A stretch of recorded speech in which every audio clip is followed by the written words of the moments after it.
अस्सलाम वालेकुम guys, I hope आप लोग सब ठीक ठाक हो। अब ये क्वेश्चन है बड़ा इंपॉर्टेंट भाई कि वेयर इज़ यूफोरिया, ये यूफोरिया है किधर। अब इस वक्त मैं कुछ चीज़ें आप लोगों को बताने लगा हूँ जो मैंने निकाल के रखी हैं आप लोगों के लिए। सबसे पहली चीज़ इंपॉर्टेंट है कि यूफोरिया का मतलब है कि मार्केट में बहुत पैसा एंटर होना।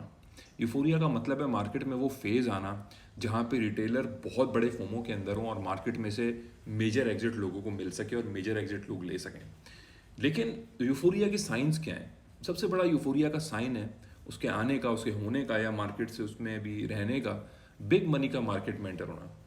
ट्रम्प्स वर्ल्ड लिबर्टी फाइनेंस ने 1 मिलियन यूएसडीसी के 256.75 ईथ बाई किए हैं 3895 की प्राइस पे। ठीक है, इसको छोड़ दो। एक नया वॉलेट क्रिएट हुआ है जेमिनाई के ऊपर जिसने 3500 बीटीसी लिए हैं। 3500।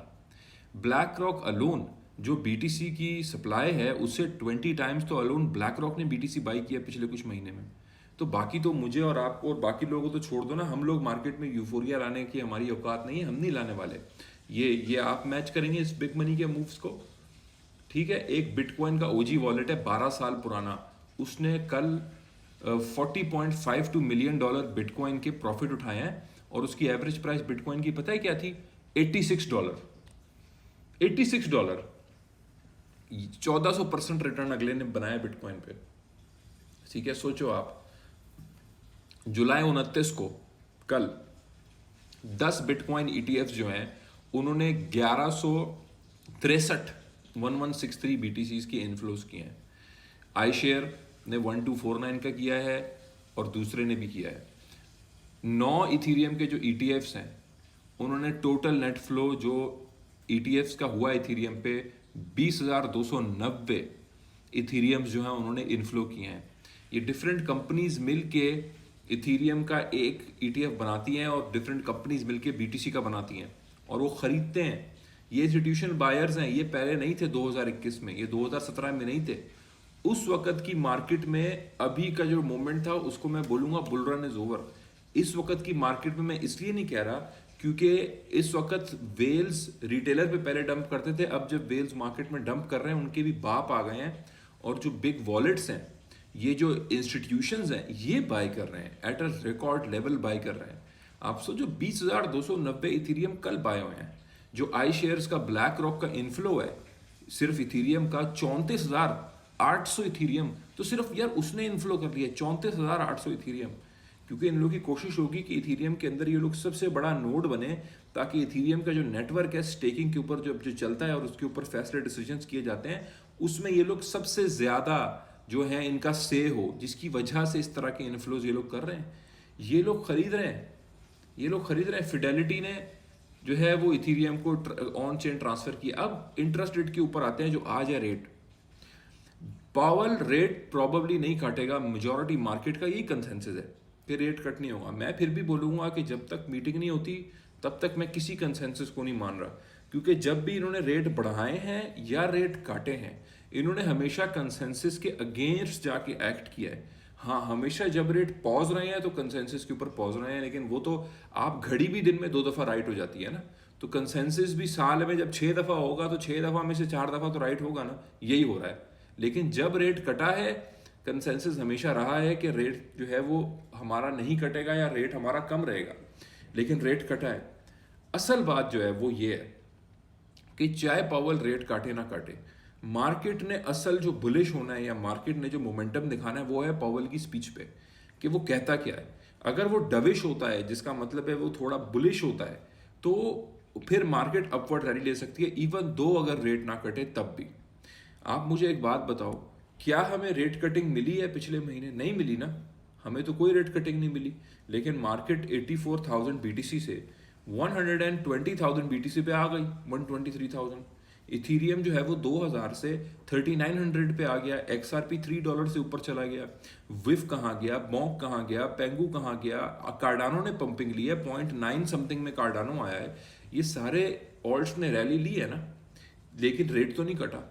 तो रेट कटने की बात नहीं है, बात यह है कि मैक्रोस क्या है, मनी सप्लाई मार्केट में आ रही है, और मेन बात यह कि आज पावल अपनी स्पीच में कहता क्या है। अगर वो अपनी स्पीच में सितंबर के रेट कट की तरफ भी हिंट करता है और साथ में डविच रहता है, मतलब वो बातें ये करता है कि मार्केट में रिलैक्सेशन की ज़रूरत है, सिर्फ ये वो हिंट देता है मार्केट को, तो मार्केट्स ने रैली लेना स्टार्ट कर देनी है। सिंपल सी बात है। तो इस चीज़ को आप लोग समझे और सोचे। और हमेशा अगस्त का जो महीना है उसके अंदर मार्केट्स ने अमूमन एक रैली देखी है। और जब जैक्सन होल मीटिंग हुई है अगस्त के इख्तिताम के अंदर, जो कि होती है अगस्त में, क्योंकि फेडरल रिजर्व की छुट्टी होती है, ये रेट कट वगैरह के फैसले नहीं करते, कोई काम नहीं करते, तो वो जो जैक्सन होल मीटिंग है उस तक मार्केट को फिर एक रिलैक्सेशन मिल रही होती है। तो ये मेरे ख्याल से अभी फिलहाल मैंने कुछ इन्फ्लोज आपको कल के फ्रेश बताए हैं बीटीसी और इथेरियम के, ठीक है। तो euphoria definitely pivot exit euphoria पे आंखें इंटैक्ट है हमारी। आ गए हैं ना हम यहाँ तक हम ऐसे ही तो नहीं आए ना, इन्वेस्ट करके प्रॉपर स्ट्रैटेजी करके इंतज़ार करके और चीज़ों को प्रॉपरली एनालाइज करके अल्लाह का शुक्र, अल्लाह ने हमें यहाँ तक पहुँचाया है। अब यहाँ से हमें मजीद लेग अप लेने के लिए आज की बहुत इंपॉर्टेंट जो पावल की स्पीच है उसको हमने वॉच करना है, उसको हमने देखना है। मुझे नहीं मालूम वो क्या कहेगा, किसी को नहीं मालूम वो क्या कहेगा, लेकिन हम एक एनालाइज कर सकते हैं, हम देख सकते हैं कि वो जो बातें करेगा वो डविश होनी चाहिए, वो बातें मार्केट के हक में बेहतर होनी चाहिए। क्योंकि मार्केट्स ऑलरेडी, जो मॉर्गेज मार्केट है, रियल एस्टेट मार्केट है यूएस की, उसका बुरा हाल है। नेगेटिव आया है उसका रिजल्ट कल, real estate month on month sales, year on year sales का, और न्यू हाउसेस का जो सेल्स पे आ रहे हैं नेगेटिव आया है। और ये इसलिए आया है क्योंकि मॉर्गेज हाई है। अब मॉर्गेज अगर हाई रहेगा, इंटरेस्ट रेट हाई रहेगा, तो लोगों के पास पैसे नहीं होंगे घर बनाने के, घर खरीदने के। ज़्यादातर लोग बैंकों से कर्जे लेके घर खरीदते हैं, मॉर्गेज करते हैं। और ट्रंप ये नहीं चाहेगा रियल एस्टेट मार्केट स्लो हो इस वक्त, क्योंकि अगर रियल एस्टेट मार्केट स्लो हो गई, उसको पंप कराना, रिकवर करना आसान बात नहीं है। और रियल एस्टेट वो वाहिद मार्केट है जिसके साथ दसों इंडस्ट्रीज जुड़ी होती हैं, सप्लायर, सीमेंट, लॉजिस्टिक, लेबर, दसों इंडस्ट्रीज जुड़ी होती हैं।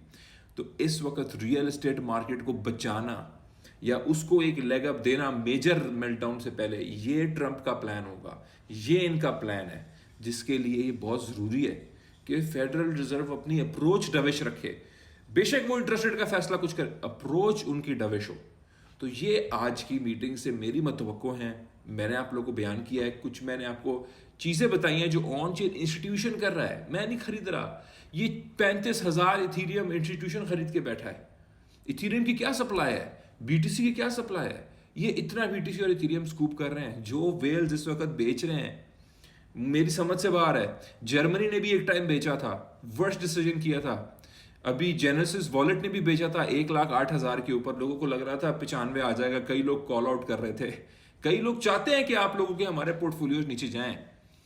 मुझे नहीं पता कि उनका क्या वेस्टेड इंटरेस्ट है उसमें, शॉर्ट करके बैठे होते हैं और आपको शॉर्टर सेंटिमेंट में डाल के शायद आपसे बिकवाना चाह रहे होते हैं ताकि कम्युनिटी के अंदर किसी कॉइन्स की प्राइस नीचे चली जाए और वो शॉर्ट सेंटिमेंट लगा के बैठे हों या वो नीचे स्कूप अप करे। आई डोंट नो उनका वेस्टेड इंटरेस्ट क्या है। मेरा वेस्टेड इंटरेस्ट आप लोगों के साथ है, मेरा वेस्टेड इंटरेस्ट कम्युनिटी के साथ है, और इसलिए मैं सिर्फ और सिर्फ डेटा पॉइंट्स की बेसिस पे आपसे बात करता हूँ और अपना ओपिनियन आपको आज की पावेल की स्पीच पे आपको दिया है। क्या होगा, मैं लाइव आऊँगा, आप लोगों के साथ बैठूंगा, बात करूंगा और उस मोमेंट को हम लोग प्रॉपरली इनकाउंटर करेंगे और उस मोमेंट को हम लोग प्रॉपर्ली इन कैश करेंगे इंशाल्लाह। थैंक यू सो मच, जज़ाकल्लाह।